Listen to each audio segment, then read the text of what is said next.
शक्कर खाने से ही मुंह मीठा होगा। वो पकड़। शक्कर खाने से मुंह मीठा होगा। गुरु महाराज ने जो कहा है वो करोगे तब रास्ता तय होगा। केवल सुनने से नहीं होगा। सुनने से कार्य को करने की प्रेरणा मिलती है। जलने दे बेटा, जलने दे।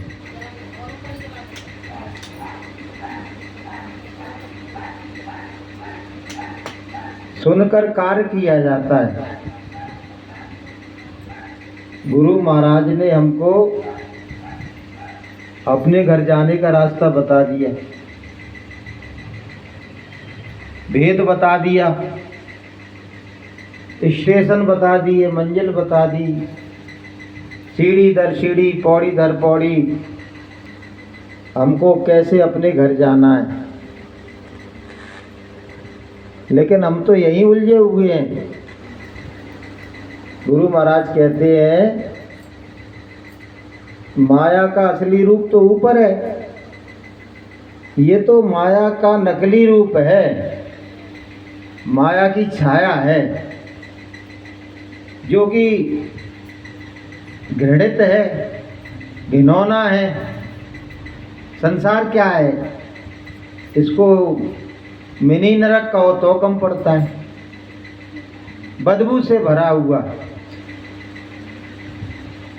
अगर हमारे अंदर भगवान से मिलने की चाह हो ना, तो हमारे हृदय में वैराग्य आए। इसके कई कारण हैं यहाँ, कोई एक कारण नहीं है। क्योंकि ये इतना घिनौना, इतना भीभत्स, इतना विकारों से भरा हुआ संसार, स्वार्थी लोग, मतलब का संसार, क्षण में छूटने वाला, पल में विनिष्ट होने वाला, आंखों से देखते रहते हम, ये गया वो गया। यानी कितनों को हमने देखा जाते हुए, लेकिन वो जो वैराग्य होना चाहिए ना, वो वैराग्य नहीं आ पाता है। वैसे तो ज्ञान के आधार पर ही वैराग्य आ जाना चाहिए। पहले ज्ञान, फिर वैराग्य, और फिर संसार से उपराम होके भगवान की भक्ति, गुरु की भक्ति, साधना, यही तो है। लेकिन ज्ञान से वैराग्य नहीं आया। हमने बुरा से बुरा दुनिया का रूप देखा तो वैराग्य नहीं आया, तो आएगा कब? कोई अपना मर जाता है, रो लेते हैं, चिल्ला लेते हैं, गा लेते हैं, थोड़े दिन के बाद नॉर्मल हो जाते हैं, वहीं के वहीं। अरे जब ये इतना घिनौना है, इतना बुरा है, इतना त्याज्य है, तो इसको त्यागो, इसको हृदय से त्यागो। लेकिन नहीं, आदमी दुनिया को त्याग देगा, लेकिन उसने एक ऐसा झूठा परिवार बना लिया है, उसको कभी नहीं त्याग सकता। कौन सा परिवार है? हम दो हमारे दो। असल में सही और सच्ची बात तो ये है, किसी का किसी से प्रेम नहीं होता है। केवल कौन से रखता है आदमी? हम दो हमारे दो से। सत्संगियों से कोई प्रेम नहीं है, किसी का किसी से कोई प्रेम नहीं है, लेकिन उनसे इतना प्रेम है, इतना प्रेम है कि वो लगता है कि ये मेरे हैं और सब पर आए। बताइए आप। वो बता रहा था, उसमें एक फैक्ट्री में प्रतियोगिता हुई, तो उसने कहा कि तुम 20 लोगों के नाम लिखो, 20 लोगों के नाम लिखो जिनको तुम चाहते हो, जिनसे प्यार करते हो, जिनको अपना मानते हो। तो सब लोगों ने नाम लिखे अपने रिश्तेदारों के, नातेदारों के, दोस्तों के, यारों के, पड़ोसियों के, 20-20 नाम लिख के दिए। फिर उन्होंने कहा इसमें से जिनको तुम छोड़ सकते हो उनको काटते जाओ, जिनको छोड़ सकते हो उनको हटाते जाओ। हटते गए साहब, रिश्तेदार हट गए सब रे, दोस्त यार सब हट गए, भाई बंधु सब हट गए। वो आखिरी में कौन से रह गए? हम दो, हमारे दो। बोले इनको नहीं छोड़ सकता हूँ। बोले तो यही तो गले की हड्डी है, असली गले की हड्डी यही बन गई है। तुमने दुनिया को अपने हृदय में नहीं बसाया है, दुनिया नहीं बसी है तुम्हारे हृदय में कि ये भी मेरा है, ये भी मेरा है, ये भी मेरा है, ये भी मेरा। दुनिया नहीं बसी है, बस 2-3 लोग को तुमने अपने हृदय में बसा लिया है और वो हृदय तुम्हारा उनके कारण भर गया है। अब वो निकले तो परमात्मा बैठे, वो निकले तो गुरु का प्रेम बढ़े, लेकिन वो निकल ही नहीं सकता। कोई निकाल सकता है? नहीं निकाल सकता है। तो संत कह रहे हैं, क्या कह रहे हैं? दिल का हुजरा साफ कर, बिल्कुल साफ कर डालो दिल को। जाना कि आने के लिए चाह गैरों की मिटा, उसको बिठाने के लिए। कि तू दिल को साफ कर ले, दिल को खाली कर ले, तब परमात्मा उसमें आके बैठेगा। कि एक दिल लाखों तमन्ना, फिर उस पर ज्यादा हवस, फिर ठिकाना है कहाँ उसको बिठाने के लिए। तो दिल तो एक है तेरा और तमन्नाएं लाखों, हजार नहीं। तमन्नाएं कितनी है? लाखों। हम लोग लाखों इच्छाओं को लेके, लाखों तमन्नाओं को लेके दुनिया में जीते हैं, वो कभी पूरी नहीं हो पाती हमारी। लाखों तमन्नाओं को लिए रहते हैं। एक वृद्ध माताजी थी, मुझे याद है, मैं एक मेरा परिचित डॉक्टर था, उसके पास बैठा हुआ था मैं। अब तो उधर चला गया वो, उधर यूनिवर्सिटी की तरफ। तो आई वो क्या कहने लगी, वो डॉक्टर थोड़ा हंसोड़ा था, बोला कि माताजी क्या बीमारी है तुम्हें? कि बेटा मुझे बीमारी तो कछु नहीं है। तो फिर आई काय को तुम यहाँ, आई काय को? तो वो बोली बेटा एक बीमारी ऐसी है ते दूर ही नहीं है रही है। बोली कौन सी? कि बोला नाश गो जे बुढ़ापा आ गो, बुढ़ापा आ गो है। अब तुम पे डॉक्टर साहब कोई ऐसी दवा हो तो जब बुढ़ापे हटा दो तब तो मैं तुम्हें डॉक्टर मानूं। डॉक्टर बहुत अच्छा था वो, एमडी डॉक्टर था वो आयुर्वेद का। तो बोले ये जानती है भाई, हंस रही है, नाम नहीं बताऊंगा। तो डॉक्टर बोला कि देखो माताजी मैं कोशिश तो कर सकता हूँ, थोड़ा बहुत तुम्हारा बुढ़ापा हटेगा, लेकिन तुमको फिर से जवान हो जाओ ये संभव नहीं है। तो उसमें एक टॉनिक थी, मैंने निकाल के दी, उस पर लिखा था जवानी बनाए रखो, जवानी बनाए रखो। मेरे सामने की बात। अब आप देखिए एक बूढ़ा आदमी क्या कह रहा है कि मैं जवान हो जाऊं। कोई मरना ही नहीं चाहता, कोई संसार को छोड़ना ही नहीं चाहता है। तो नाना प्रकार की इच्छाओं को, तमन्नाओं को, वासनाओं को अपने हृदय में बसा दिया है। अब भगवान कह रहा है मैं कहाँ बैठूं, कहाँ बैठूं मैं? तेरे पास बैठने के लिए कोई जगह है? मैं एक कुन्ने में बैठने वाला नहीं हूँ। परमात्मा कहता है कि तू कहेगी मेरे 4 बच्चा और ये सब जहाँ बैठे हैं तुम जहाँ पे बैठ जा, ये नहीं, मुझे तो पूरी खाली जगह चाहिए। तू खाली कर देगा तो मैं आके बैठ जाऊंगा। तो बहनों भाइयों, अपने अंदर थोड़ा सा ज्ञान वैराग्य जगाओ। ये संसार बहुत थोड़े दिन का है, थोड़े दिन के बाद सबको जाना है, छोड़ के जाना है, देश बिगाड़ना है। और क्या क्या बताया संसारों ने, संतों ने क्या बताया कि ये संसार कागज की पुड़िया, ये हटा दो ना ऊपर। ये तो सही है।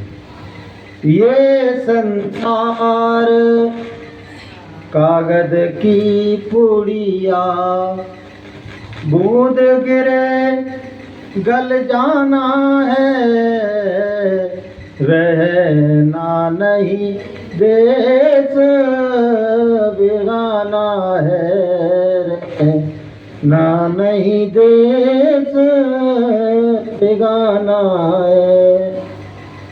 यहाँ छोड़ सभी कुछ जाना है, यहाँ छोड़ सभी कुछ जाना है, रहना नहीं देश बेगाना है, रहना नहीं।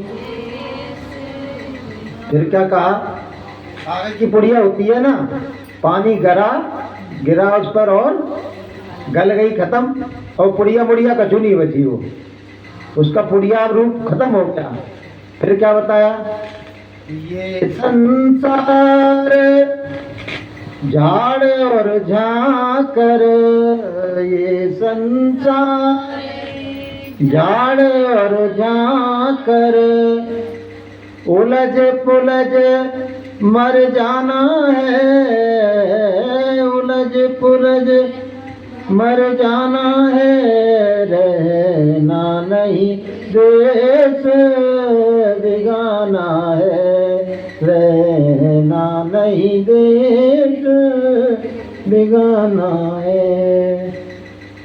कहे कबीर सुनो भाई साधो, कहे कबीर सुनो भाई साधो, सतगुरु नाम ठिकाना है, सतगुरु नाम ठिकाना है, रहना नहीं देश बिगाना है, रहना नहीं देश बिगाना है। गुरु महाराज क्या कहते हैं, बिराना है, पराया है, अपना नहीं है ये देश। अगर अपना होता ना तो हम यहाँ मुकम्मल स्थायी रहते, मुकम्मल स्थायी हमेशा रहते, कोई नहीं जाता, लेकिन सबको जाना है। तो जाने से पहले क्या करना है, सतगुरु के नाम जहाज पर बैठ जाना है। सबको अपने देश जाने का साधन क्या है, गुरु महाराज के नाम जहाज पर अपन को क्या करना है, बैठना है। कि नाम जहाज लगाए के कीना भव से पार, नाम जहाज लगा दिया है उन्होंने, अब जो बैठ जाएगा उसको पार कर देंगे। और बैठोगे कैसे भाई, नाम जहाज कोई दिख तो नहीं रहा है कि कहाँ वो बस खड़ी है, जाके बैठ जाओ, हैं? ऐसा तो कुछ है नहीं। नाम जहाज का मतलब है कि परमात्मा 24 घंटे हमको बुला रहा है, उसकी आवाज को नाम कहते हैं, उसकी बुलाने की आवाज को क्या कहते हैं, नाम। तो वो बुला रहा है, हमको सुनना है, और इतना सा काम करना है कि वो बुला रहा है और हमको उस आवाज को सुनना है। सुनने का नाम भजन, सुनने का नाम क्या है, भजन सुनने का नाम है। केवल इतना सा काम करना है कि परमात्मा की आवाज को हमको ध्यान लगा के सुनना है। सुना जा सकता है भाई, दुनिया की आवाजें सुन अभी आवाज आ रही है उधर से, कुत्ते की आवाज मेरे कान में आ गई बात, कैसे सुन ली तुमने? हैं? जब दुनिया की आवाजों को सुन सकते हो तो परमात्मा की आवाज को भी सुना जा सकता है, हैं? कि सुनता है गुरु ज्ञानी। कौन सुनेगा? जिसके हृदय में गुरु का ज्ञान होगा, और कोई थोड़ी सुनेगा। गुरु का ज्ञान होगा और आवाज सुनने का वो महत्व जानता होगा कि इसको सुनने से क्या लाभ होने वाला है। कि सुनता है गुरु ज्ञानी और गगन मंडल से आवाज हो रही है झीनी झीनी। कैसी आवाज हो रही है? झीनी झीनी। झीनी का मतलब बहुत बारीक, बहुत बारीक आवाज आ रही है। बारीक क्यों आ रही है?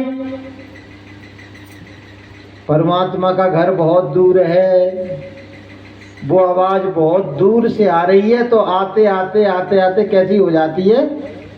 झीनी झीनी, बारीक हो जाती है। उस झीनी झीनी आवाज को सुनो। उसको संतों ने बड़े नाम दिए। कोई कहता है उसको अंतर्ध्वनि, कोई कहता है आकाशवाणी, कोई कहता है देववाणी, कोई कहता है पियावाणी, कोई कहता है अधोगीत वाणी। और चीन में जो संत हुए हैं वो उसको क्या कहते थे? टाओ। उस आवाज को कहते थे टाओ। इसका मतलब आवाज हो रही है, सब कह रहे हैं, तो नाम अलग अलग रख दिए। तो हमको इतना सा काम करना अपनी मुक्ति के लिए बहनों भाइयों। ये सुमरन और ध्यान इसलिए कराया जाता है कि हमारा मन एकाग्र हो जाए और हमारा मन पवित्र हो जाए, जिससे कि हम परमात्मा की आवाज को सुन सकें, सुनने के लायक हो जाएं। असल में हमारा जो योग है ना, वो ना तो ध्यान योग है हमारा, ना कोई दूसरा योग है। हमारे योग का नाम है सुरत शब्द योग। सुरत शब्द योग, नाम योग, नाम से जुड़ने का योग, प्रभु की आवाज से जुड़ने की साधना।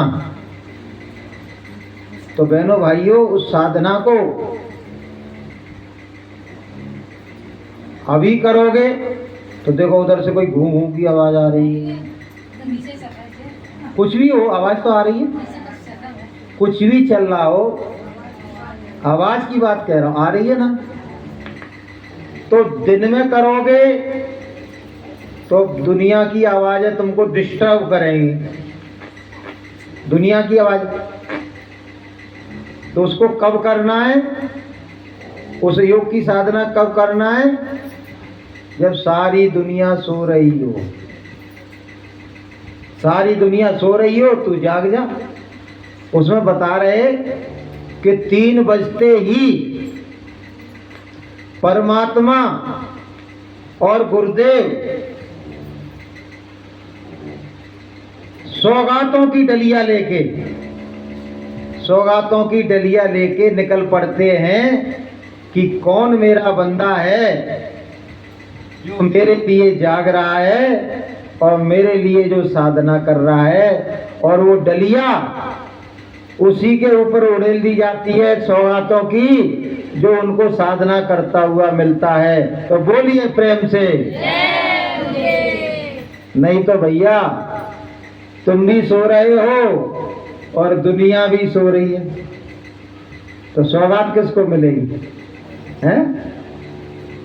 सारा जग खावे और सोवे और दास कबीरा जागे और रोवे। जो जाग रहा है और प्रभु मिलन के लिए जिसकी आत्मा व्यथित हो रही है, जो रुदन कर रहा है, जो विलाप कर रहा है, जो नाद आर्तनाद कर रहा है, परमात्मा उस पर ही तो दया करेगा, है? और जो खर्राटे भर रहा है वो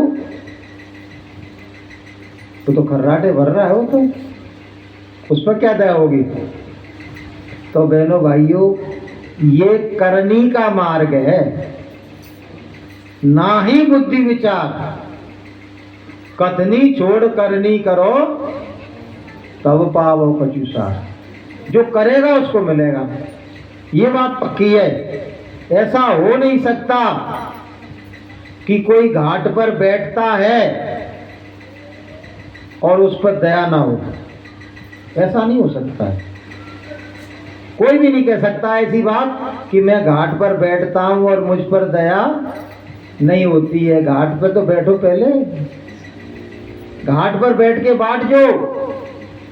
कभी सामने किताब लिखी, उसका नाम ही रखा है घाट बुलाना बाट बिन। परमात्मा की बाट हमने घाट पर बैठ के नहीं जोई, इसलिए हमने घाट को भुला दिया है। तो करना क्या है बहनों भाइयों? जीवन का ध्येय बनाओ। प्रथम जीवन का ध्येय बनाओ। अंग्रेजी में कहते हैं एम ऑफ योर लाइफ। अपने जीवन का लक्ष्य बनाइए कि मेरे जीवन का लक्ष्य क्या है। तो जीवन का लक्ष्य क्या ध्येय बनाया तुमने? मैं आपसे किसी से पूछूं कि क्या ध्येय बनाया तुमने? कोई ध्येय नहीं है, मेरा कोई ध्येय नहीं है, तो काय को जीवन जी रहे हो? जीवन का ध्येय होना चाहिए कि मुझे मानव तन मिला है और इस मानव तन के द्वारा मुझे परमात्मा को पाना है। मुझे जन्म जरा मृत्यु के बंधनों से छुटकारा पाना, ये मेरे जीवन का ध्येय है। उस ध्येय की पूर्ति के लिए मैं आया हुआ हूं। ये सत्संग किस लिए हो रहा है? सत्संग किया क्यों जा रहा है? सत्संग सुना क्यों जा रहा है? अपने ध्येय की ओर बढ़ने के लिए, परमात्मा के लक्ष्य को पाने के लिए। तो प्रथम जीवन का ध्येय होना चाहिए, फिर उस जीवन के ध्येय के प्रति हमको समर्पित होना चाहिए। अगर जीवन का ध्येय नहीं है तो ये वो नौका हो गई कि वो नाव पानी में पड़ी हुई है, जिधर को हवा आएगी उधर को चली जाएगी। किसी ने कुछ कह दिया उधर कोई अपन चल पड़ेगा। तो जीवन का ध्येय बना के अपने लक्ष्य की ओर बढ़ना चाहिए, तभी हमको सफलता मिलेगी। अब जीवन का ध्येय हमने बना लिया प्रभु मिलन। अब प्रभु मिलन के लिए क्या क्या आवश्यक है भैया? क्या हमको धारण करना पड़ेगा और क्या क्या हमको छोड़ना पड़ेगा? अब आगे की क्रिया शुरू हो गई ना। तो धारण करने के लिए गुरु महाराज कहते हैं शाकाहारी रहना है, सदाचारी रहना है, ईश्वरवादी बनना है, सत्य दया प्रेम करुणा को धारण करना है। सत्य दया प्रेम और करुणा को, मानवीय सद्गुणों को धारण करना है। अगर मानवीय सद्गुण नहीं हुए तो हम तो दाना बन जाएंगे। सद्गुण नहीं होंगे तो कौन है? मानव नहीं है हम तो कौन है भाई? अच्छे इंसान नहीं है तो बुरे इंसान हो। तो सद्गुणों को धारण करो और दुर्गुणों का परित्याग करो। बुराई का परित्याग करो और बुरे कार्यों का परित्याग करो। व्यसनों का परित्याग करो, अवश्य भोजन का परित्याग करो, दुर्विचारों का परित्याग करना पड़ेगा। और फिर साधना पथ पे आरूढ़ होना पड़ेगा। भाई ये काम इतना लोग, कोई तो कहता है बहुत कठिन है और संत कहते हैं ये बहुत सरल काम है। कठिन है ही नहीं है, कठिन हमने बना दिया है। भाई जो परमात्मा हमारे अंतर में बैठा हुआ है, उसे अंतर में खोजना क्या कोई कठिन काम है? बोलो। नहीं।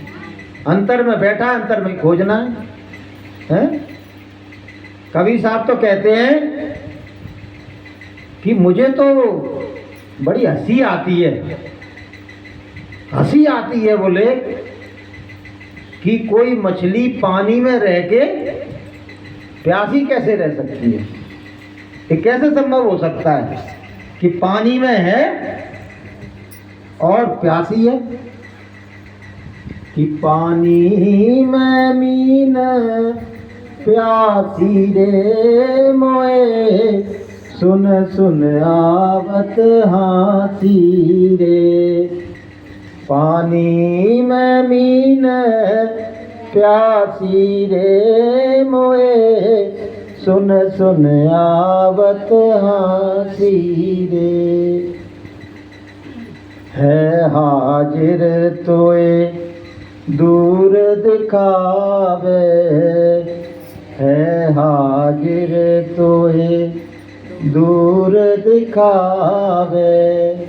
दूर की बात निराशी रे मोए, सुन सुन आवत हाथी रे। दूर की बात निराशी रे मोए, सुन सुन आवत हाथी रे। कहें कबीर सुनो भई साधो, कहें कबीर सुनो भई साधो। गुरु बिन भरम न जासी रे मोए, सुन सुन आवत हाथी रे। पानी में मीन प्यासी रे मोए, सुन सुन आवत हाथी रे। भैया पानी में मीन प्यासी बैठी, आत्मा आत्मा में परमात्मा है और परमात्मा में आत्मा है। वो कहते हैं ना, घड़े में आकाश है और आकाश में घड़ा है। मतलब इतने मिल गए हैं वो कि नारी बीच सारी है, कि सारी बीच नारी है, और नारी ही की सारी है, कि सारी ही की नारी है। आत्मा परमात्मा एक दूसरे से समाहित हैं, मिले हुए हैं। और ना तो आत्मा परमात्मा से मिल पा रही है और ना परमात्मा आत्मा से मिल पा रहा है। दोनों हो गए, अलग अलग हो गए और पास पास बैठे हैं,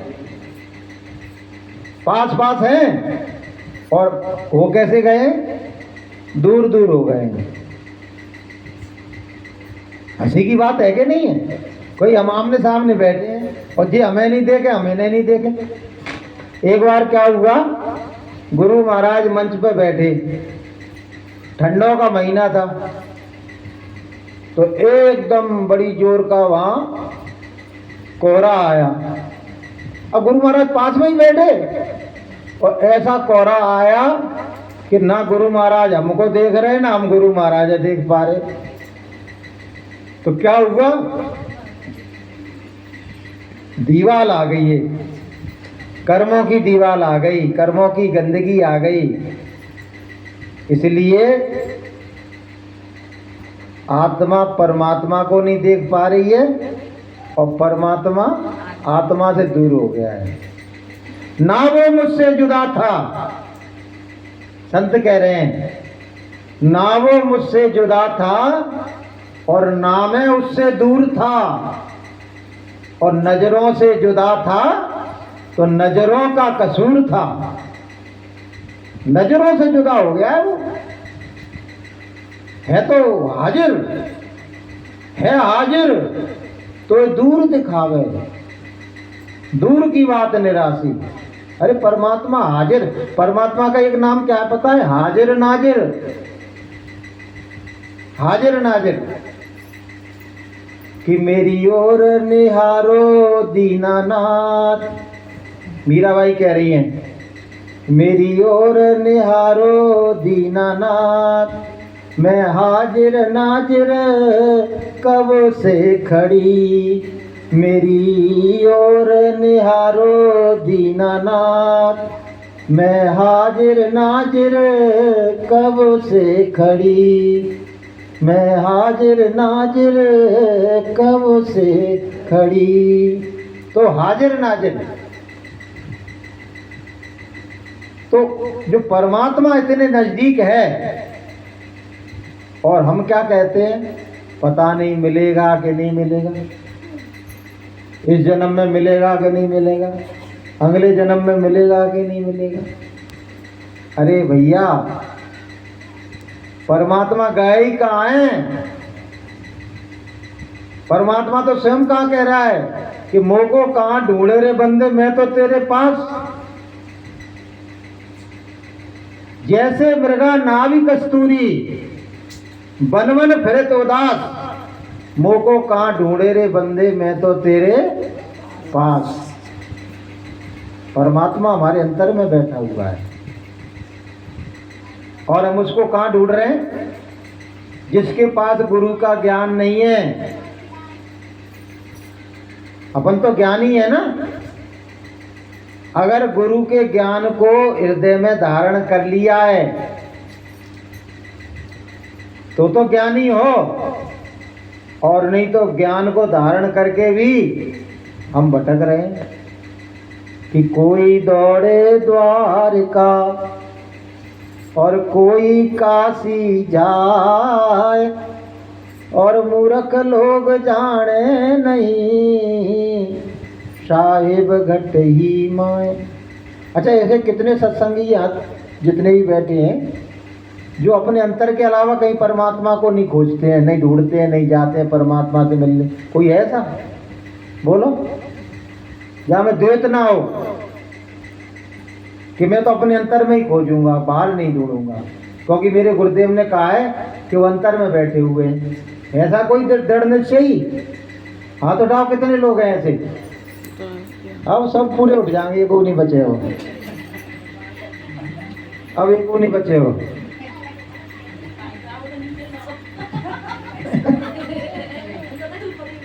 हाँ है, दृढ़ निश्चयी है, ऐसी बात थोड़ी है। ऐसा थोड़ी है। वो राजा जनक ने कहा था, वो बोले कि अरे बोले कि सारा संसार सूरविहीन हो गया, सूरविहीन मही में जानी। राजा जनक ने कहा था हताश होके कि जो आए वो धनुष तोड़ ही नहीं पाए, जो आए वो तोड़ ही नहीं पाए। तो राजा जनक ने कहा कि सूरविहीन मही में जानी, क्या संसार सूरविहीन हो गया? ऐसा नहीं है। तब वो भगवान राम आए और लक्ष्मण एकदम गर्म हो गए, ऐसी बात कैसे कह दी तुमने, हैं? तो सूरविहीन, ना तो संसार कभी सूरविहीन हो सकता है और ना संसार कभी भक्त विहीन हो सकता है। यहाँ भक्त रहेंगे। गुरु महाराज कहते हैं भारत भूमि धर्म भूमि कर्म भूमि है।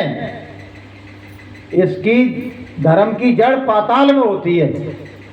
बड़े बड़े आतताई आए, उन्होंने धर्म को नष्ट करने के लिए हजारों मूर्तियां तोड़ दी, लेकिन धर्म तो नहीं टूटा।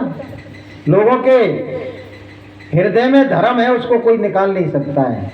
इसी तरह से आज भी हैं दृढ़ संकल्पी, दृढ़ विचारी, दृढ़ इच्छा शक्ति वाले गुरु भक्त जो अपने संकल्प के साथ अपने लक्ष्य की ओर बढ़ रहे हैं।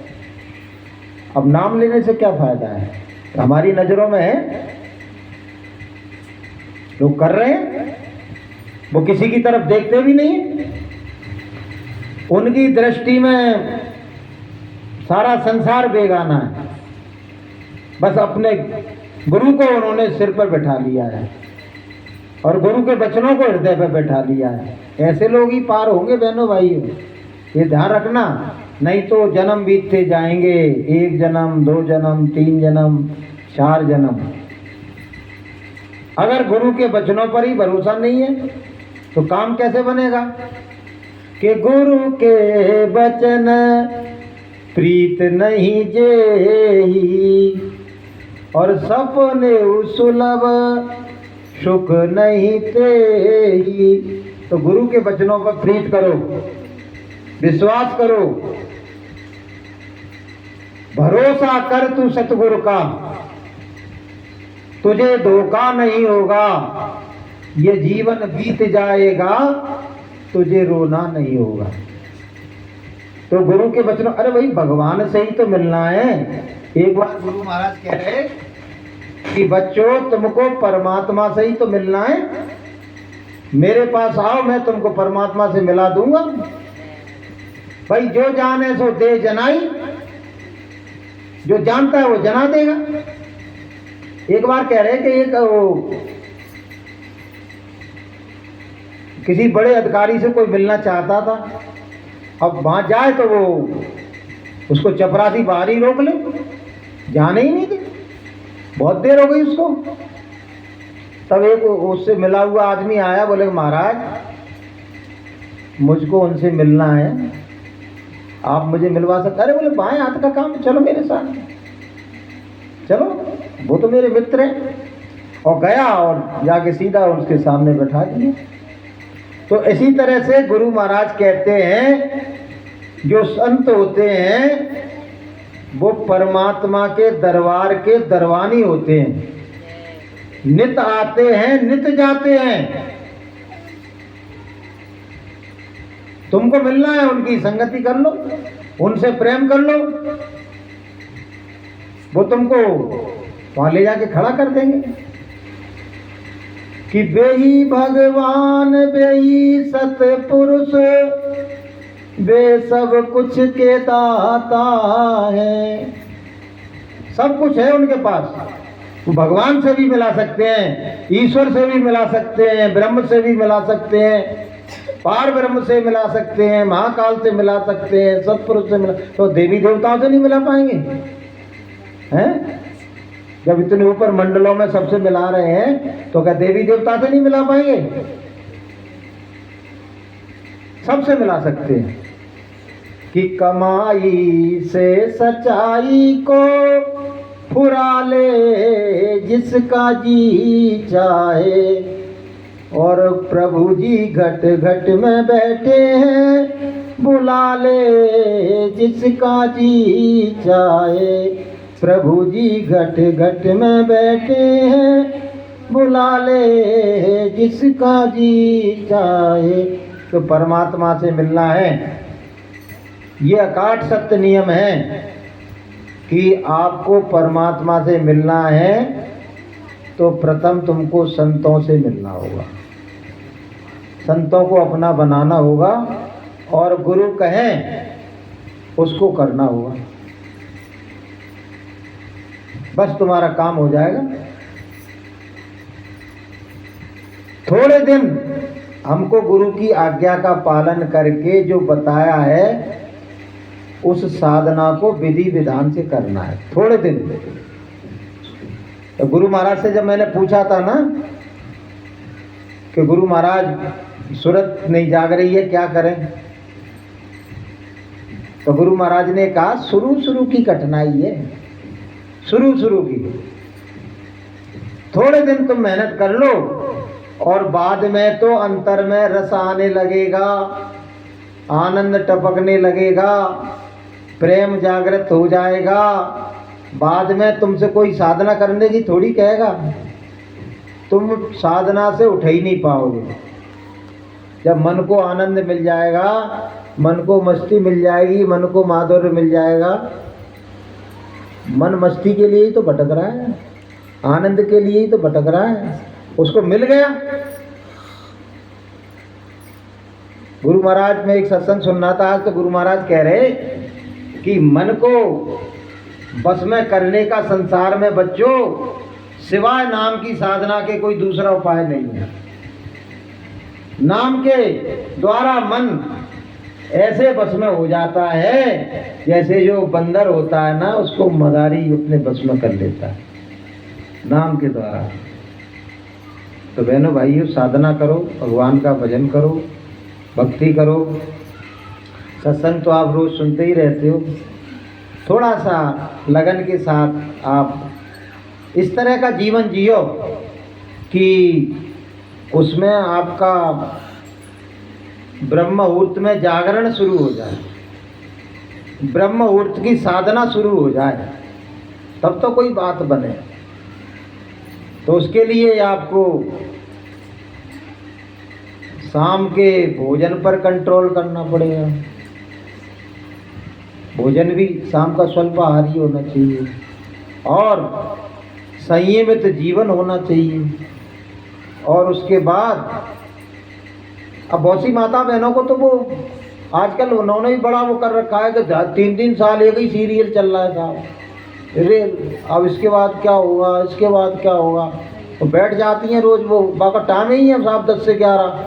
तो अब वो तो 4 साल चले, वो तो 4 साल खा गया वो तुम्हारा एक सीरियल, झूठा सीरियल तुम्हारी 4 साल खा गया था। जो टीवी पे आते हैं नाटक, तो इन सब बातों का आपको परित्याग करना पड़ेगा, स्वल्पाहारी बनना पड़ेगा और लगन के साथ भगवान की भक्ति कर लो, तो इसी जन्म में तुम्हारा बेड़ा पार हो जाएगा। तो बोलिए प्रेम से।